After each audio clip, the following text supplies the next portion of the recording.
PCC, Educação e Filosofia. Data: 15 de novembro de 2020. Oi, Renata. Muito obrigado por colaborar com o meu trabalho. Eu gostaria que você se apresentasse. Eu sou Renata Sanches dos Santos. Qual é a sua formação? Eu sou formada em licenciatura em dança pela Unicamp e bacharelado em dança pela Unicamp. Eu trabalho no estúdio Renata Sanches, que é a minha própria empresa, e também dou aula em outras instituições, como por exemplo o Clube Alto dos Pinheiros e a St. Nicholas School. E também eu desenvolvo como uma iniciativa particular, pessoal, um curso online que atualmente está hospedado na plataforma Udemy. Sobre o que é o curso? Treinamento para professores de Baby Balé. Na minha escola eu dou a maior parte das aulas, eu coordeno os professores, os cursos, né? Faço também o trabalho administrativo, marketing e a direção. Eu recentemente me especializei pela PUC Online do Rio Grande do Sul, no curso de competências profissionais, emocionais e tecnológicas para tempos de mudança. Também tenho uma outra especialização, mais na área de dança, que foi em Creating, Site Specific and Performance, pela California Institute of the Arts, em parceria com a Coursera. Paralelamente ao trabalho no estúdio de dança, eu tenho um coletivo artístico junto com a pianista Lubislava Belteva, que une dança contemporânea e piano solo. Nós trabalhamos, em 2019, nossos trabalhos estavam relacionados à minha especialização, né, ao Site Specific. Nós começamos a trabalhar com Site Specific em 2019. Trabalhamos juntas desde 2016. Porém, 2020 ficou parado e pretendemos retomar em breve. Em seu artigo Docência como Atividade Profissional, a pedagoga Ilma Passos Alencastro Veiga reforça a importância na formação continuada do professor de estar preparado para o incerto. Hoje, vivemos uma época de grandes incertezas e ao redor do mundo, escolas, conservatórios, universidades e outras instituições de ensino, intelectuais e profissionais da pedagogia, professores, etc., debatem sobre o sentido e o papel da educação na formação do sujeito. Buscamos recuperar e incluir a dimensão do sensível. Queremos garantir que o sujeito participe ativamente de forma racional, corporal e emocional do seu processo de formação. Tentamos entender como se constroem as relações de interdependência entre o sujeito, o docente, a instituição e a comunidade. Sabemos que as formas tradicionais de se pensar a educação estão em xeque. E nesse sentido, proponho refletirmos sobre as seguintes questões. E aí eu tenho a primeira pergunta para você, nesse novo cenário em que nos encontramos, né? Qual você acha que é a educação que devemos abandonar? Acredito que uma educação autoritária, conteudista, onde o aluno deve ficar quieto e absorver conteúdos, e o professor seja o detentor do conteúdo e seja uma autoridade suprema. Uma educação que não respeite a individualidade, que não ouça o aluno, que não entenda seu contexto social, cultural, e uma educação realmente que não seja tão humana, né? Eu acho que essa a gente deve abandonar. Mas ainda existe, né? Em muitas áreas, inclusive na minha área de dança. Qual seria então essa educação que a gente quer semear e como é que a gente pode plantar essas sementinhas? Bom, eu acredito que uma educação mais humana, né, vou falar especificamente das aulas de dança, que é o meu trabalho, né? Mas também eu posso falar um pouco da educação que eu quero para minha filha, por exemplo. E, enfim, eu acredito em uma educação realmente humana, que considere o aluno como indivíduo e como parte da sociedade, de uma comunidade, né, que respeite a pessoa que ele é e o contexto que ele está inserido, e como plantar essas sementinhas, eu acredito que com a educação também dos professores, né, continuamente refletindo, nós professores continuamente refletindo, fazendo cursos, estudando, lendo, enfim. E acredito que com a própria educação, né? A começar por nós mesmos. Renata, quem é para você esse novo sujeito da educação? Quem é esse aluno? O que a gente não pode esquecer? O que a gente precisa ter em mente a respeito do aluno? Eu gosto de ver o aluno, meus alunos todos, minhas alunas principalmente são, a maioria é mulher, mas tem meninos também. Mas eu gosto muito de vê-los, né? Como eu olho para minha filha, em que sentido? Tudo que eu de bom, né? Que eu quiser para ela, eu gostaria também que essas outras pessoas tivessem de mim. Então, o que eu espero que um professor de dança faça por ela é o que eu gostaria de fazer pelos meus alunos e tanto criança, eu trabalho com adulto também, então fazer a esses adultos o mesmo que eu gostaria de que fizessem para mim, né? Então, acredito que a gente precisa lembrar isso, né? Que é uma pessoa que tem sentimentos, uma pessoa que, da mesma forma que a gente, né, que o filho da gente tem sentimentos, tem dificuldades, tem facilidades, tem potenciais para que você possa desenvolver, né, ajudar ele a desenvolver. Tem todo o seu contexto. No meu caso específico, que eu trabalho com adultos, então eu trabalho com uma coisa que a pessoa passa o dia inteiro no trabalho dela e ela chega e ela faz todo aquele esforço para estar na aula de balé. Ela poderia ir para casa dela, assistir a novela, mas ela está ali fazendo aquela aula de balé. Então eu tento ver aquela pessoa como um ser humano que gosta daquilo, tá ali porque quer.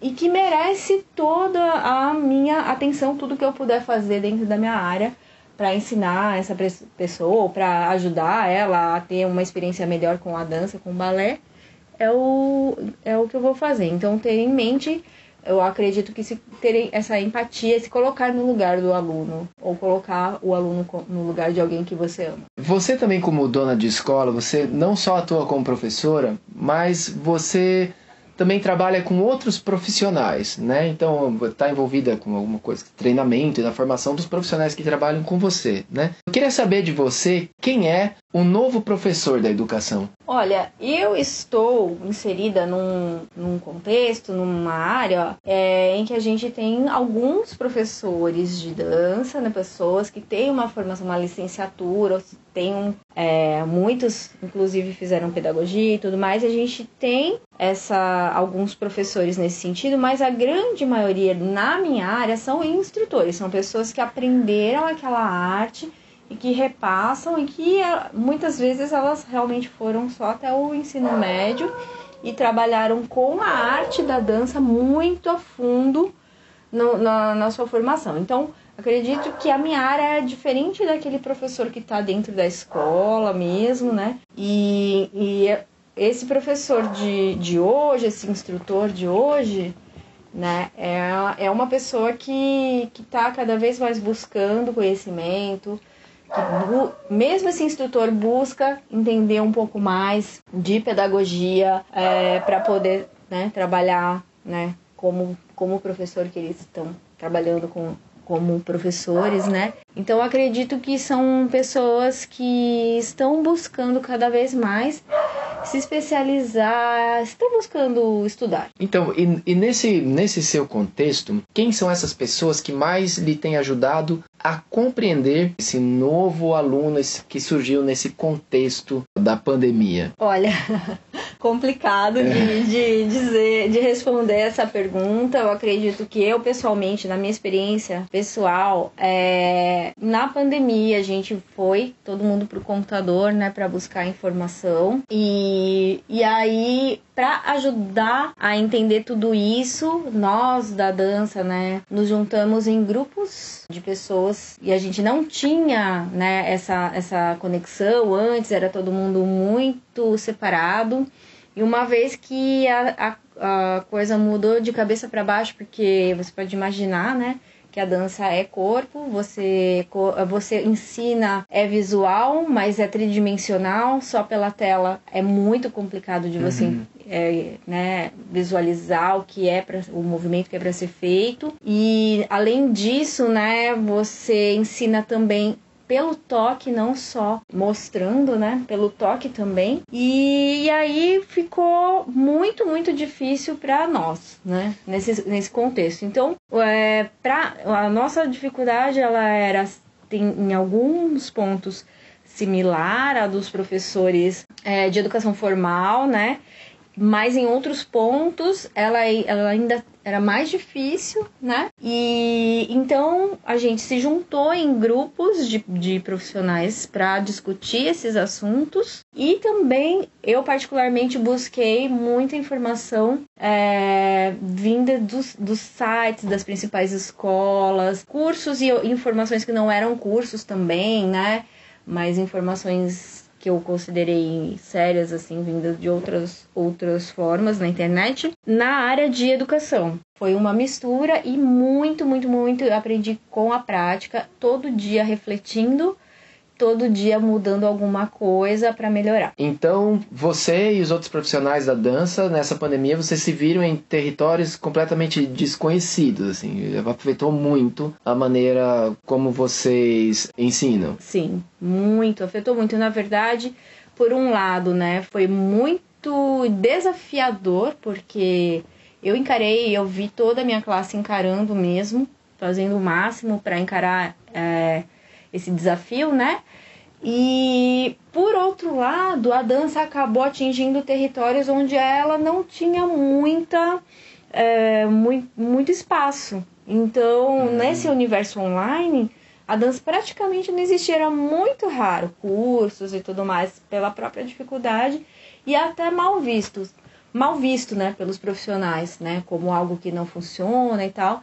E aí a gente começou, né, nós, os profissionais de dança, começamos a estudar maneiras de fazer isso funcionar no online, e a dança, ela está ocupando um espaço que antes ela não tinha, e eu acredito que ela vai continuar crescendo nesse universo online, né? Então a gente teve ganhos também com isso. A gente sabe que para atuar com competência e criatividade é necessário não somente conhecer, mas também participar da elaboração do projeto pedagógico da instituição na qual a gente trabalha, né?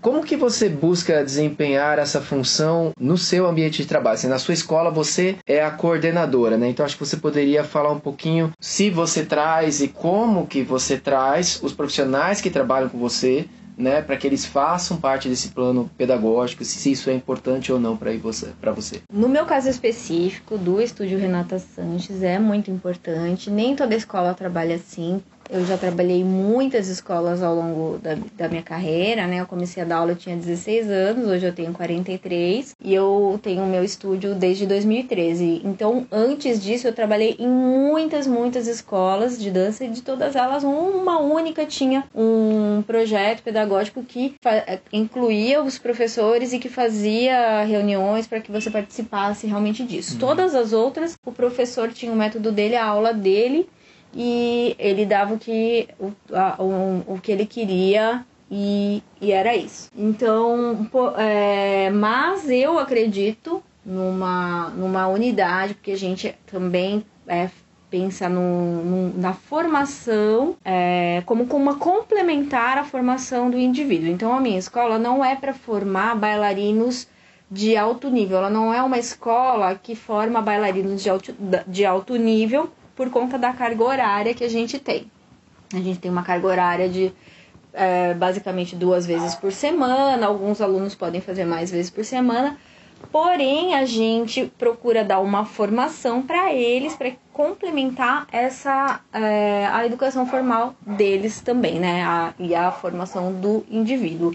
E com tudo isso em mente, né, eu chamo os professores, faço reuniões com eles, né? Antigamente era presencial, agora essas reuniões são online, para trazer, né, a forma da gente trabalhar, da gente fazer os nossos projetos, da gente, enfim, desenvolveu, né, o nosso curso, e eles também trazem aquilo que eles têm na bagagem deles e aquilo que eles acreditam, e a gente vai trocando, tem uma troca aí.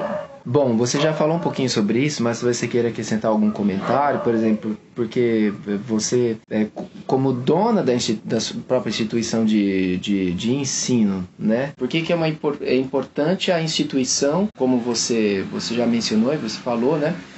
Estar envolvida no processo de formação dos seus profissionais. Por que isso é importante? Bom, é importante porque enquanto instituição você tem uma linha de ensino. Então, por exemplo, se tem lá na primeira pergunta qual o ensino que a gente quer abandonar, e eu contrato um profissional que ele trabalha nessa linha de ensino, como é que eu vou alinhar a ideia,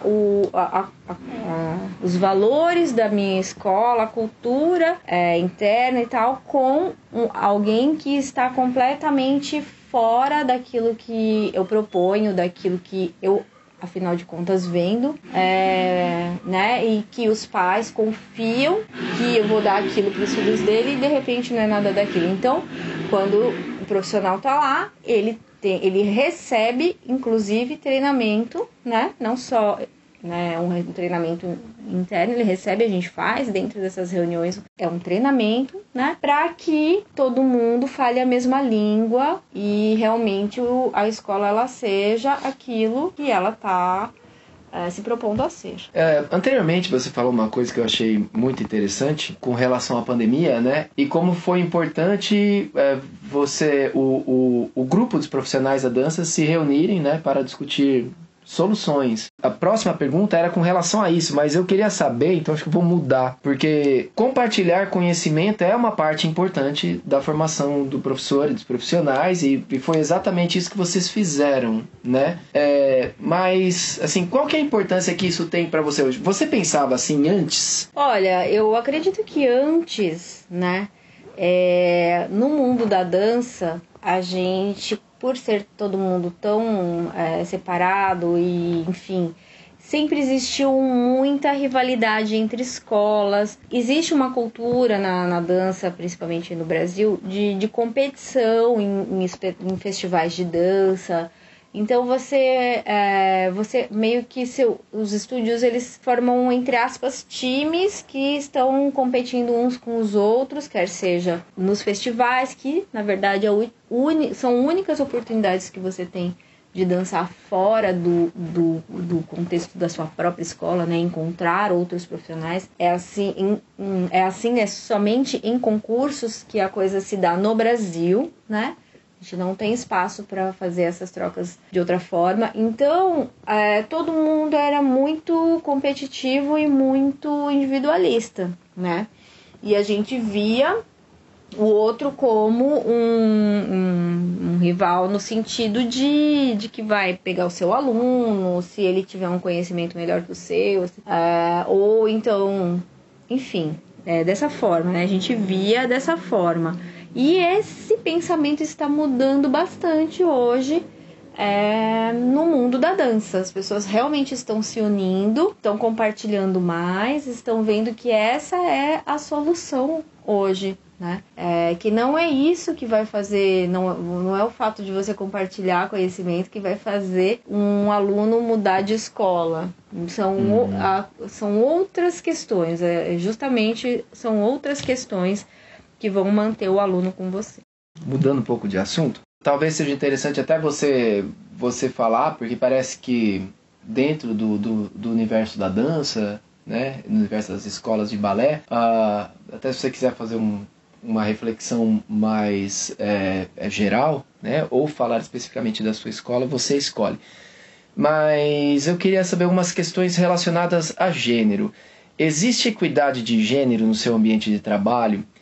E você vê a mulher como protagonista de grandes mudanças na educação de hoje e de amanhã? O que você pensa sobre isso? Olha, não existe equidade de gêneros. Parece, muito... não sei nem qual palavra dizer, qual adjetivo colocar, mas num universo onde a grande maioria das pessoas é mulher, então dominado totalmente por mulheres no sentido de quantidade mesmo, né? Dominado na quantidade. Ainda os homens ganham mais e têm cargos mais importantes do que a mulher no mundo da dança. Isso acontece no mundo todo, não é só no Brasil. O Brasil é assim também. E os homens, eles têm regalias desde que eles começam a estudar, né? Porque o menino, ele tem bolsa em todas as escolas que ele for, ele vai ter bolsa, né?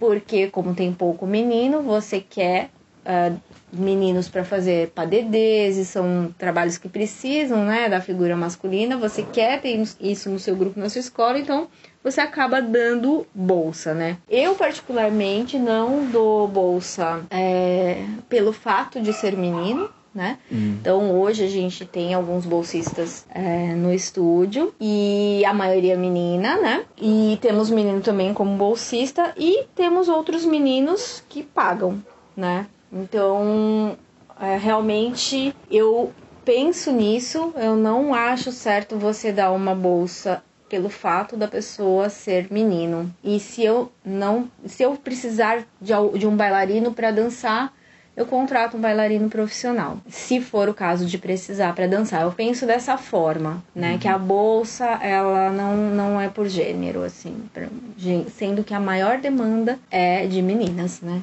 E você tocou num ponto aí que é relacionado à inclusão, né?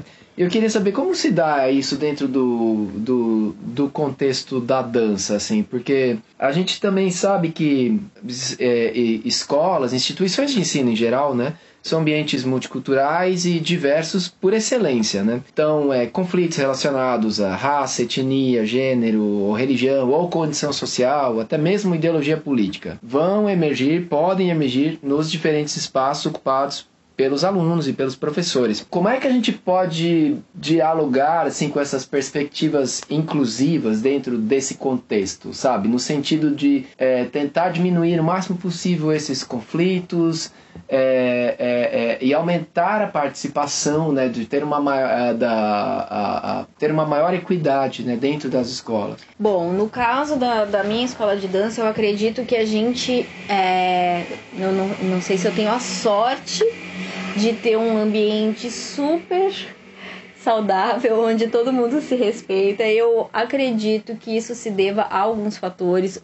Que é a maneira como a gente trabalha. Eu acho que, né, já começa por aí. Não tem privilégio por ser menino ou por nada, né, por nenhuma diferença. A gente, enfim, a gente aceita. A gente não trabalha com nenhuma religião, vamos dizer. A gente não é ligado a nenhuma religião. Então nós temos pessoas de várias religiões dentro da nossa escola e nunca houve problema com relação aos alunos, né? O que acontece muitas vezes, a gente busca entender a religião de cada um.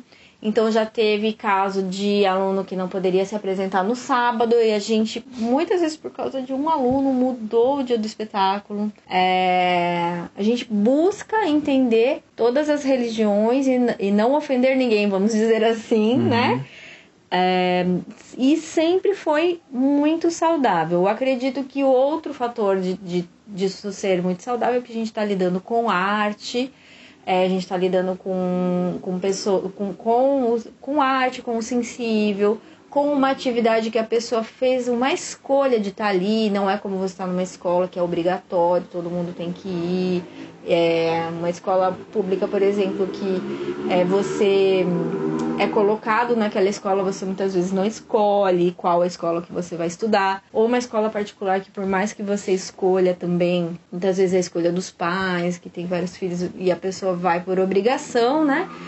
Então eu acredito que por ser um ambiente onde a pessoa escolheu estar ali, você também já está propensa a essa harmonia. Mas eu acredito sim que é o fato da gente ficar atento a tudo isso, que a coisa vai caminhando bem, né? Não é tolerado qualquer tipo de discriminação, lá dentro do estúdio. As pessoas nunca nem tentaram discriminar. Realmente, eu acredito que eu tenho sorte nesse sentido.